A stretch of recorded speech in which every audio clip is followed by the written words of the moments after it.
तुमच्या भूतकाळाला कधीही एंटरटेन करू नका. ज्या गोष्टी तुमच्या भूतकाळात घडलेल्या आहेत त्या गोष्टी तुम्ही तिथेच सोडून द्यायला शिका.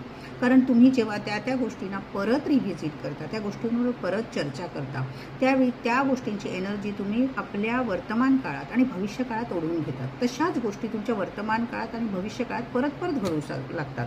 भलेही ते रिलेशनशिप इश्यूज असो, कुठले फायनान्शियल प्रॉब्लेम्स असो, ज्या गोष्टी तुम्ही भूतकाळात फेस केलेल्या आहेत त्या गोष्टींची एनर्जी परत तुमच्या वर्तमान काळात तुम्ही ओढवून घेता आणि तशाच गोष्टी तुमच्या बाबतीत परत परत घडू लागतात. तुमचं जर कोणाशी रिलेशनशिप ब्रेक झालेलं असेल तर तशाच प्रकारचे लोक तुमच्या आयुष्यात येतात की ज्यांच्याबरोबर तुमचे रिलेशन फार काळ न टिकणारे असतात.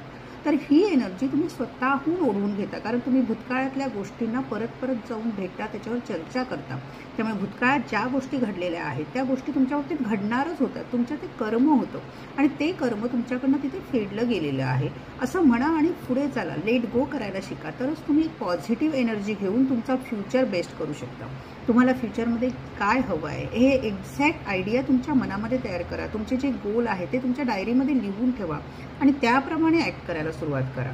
जर तुम्हाला बेस्ट रिलेशनशिप हवे असतील तर त्याच्यावर चर्चा करा की मला अशा पद्धतीची रिलेशनशिप हवे आहेत, अशा पद्धतीचा पैसा मला माझ्या आयुष्यात हवा आहे. भलेही तुम्ही तुमच्या लाईफमध्ये कितीही स्ट्रगल केलेला असो, भूतकाळातनं कितीही स्ट्रगलमध्ये तुम्ही वर आलेला असो, पण परत परत त्याला रिव्हिजिट करायला जाऊ नका.